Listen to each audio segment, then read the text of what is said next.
সালামু আলাইকুম।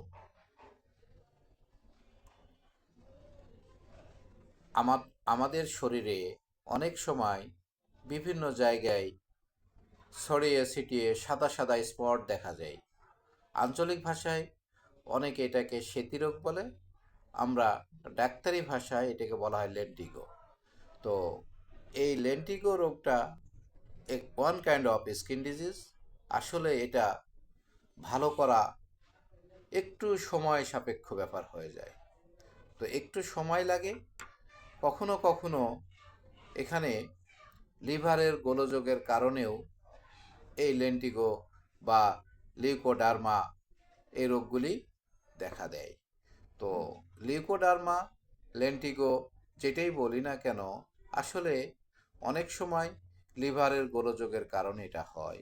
কোনো কোনো ক্ষেত্রে লিভারের কিছুই হয় নাই, লিভারের কার্যক্ষমতা সবই ঠিক আছে, তারপরেও এটা আমাদের শরীরে দেখা দেয়। তো আমরা মূলত এটা সেতি বা ধবল রোগ হিসাবেই চিনি। তো এই রোগগুলি হলে অনেকেই আমরা একেবারে আশাহীন হয়ে যায় যে না, এই রোগ ভালো হবে না। তো এতে হয় কি, আস্তে আস্তে আস্তে আস্তে এক সময় পুরো শরীরটাই তার সাদা হয়ে যায়।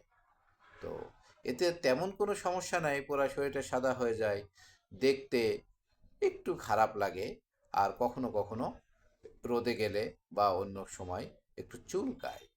তো সেই সব রোগীদের ক্ষেত্রে আমি বলবো, আশা ছেড়ে না দিয়ে, বা কিছু প্যাথিতে আছে যেটা অত্যন্ত ব্যয়বহুল, তো সেই সব ওই ব্যয়বহুলতার কারণে আপনারা ট্রিটমেন্ট নিতে চাচ্ছেন না বা সাহস পাচ্ছেন না, তাদেরকে আমি বলবো হোমিওপ্যাথিতে আসুন, শুরুতে আসুন, যাতে রোগ অল্প থাকতে হোমিওপ্যাথি ট্রিটমেন্ট নেন। ইনশাআল্লাহ আপনার ব্যয়ভার অনেকটাই কম হবে এবং সুস্থ হয়ে যাবেন।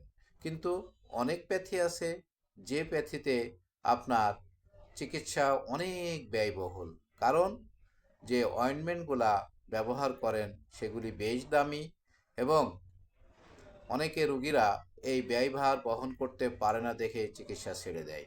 তাদের ক্ষেত্রে বলবো, এবং এত ব্যয়বহুল চিকিৎসার পরেও ওটা অনেক সময় বা দীর্ঘ সময় ধরেই চিকিৎসা করতে হয়। তো সেই সব ক্ষেত্রে হোমিওপ্যাথিতেও সময় লাগে, সময় প্রায় কাছাকাছি লাগে, কিন্তু ব্যয়ভারটা একটু কম। তাই আপনারা নিরুৎসাহিত না হয়ে হোমিওপ্যাথিতে যোগাযোগ করুন। আপনার লেন্টিগো বা সুলি যেটাই বলেন, ইনশাআল্লাহ ভালো হয়ে যাবে। আসসালামু আলাইকুম।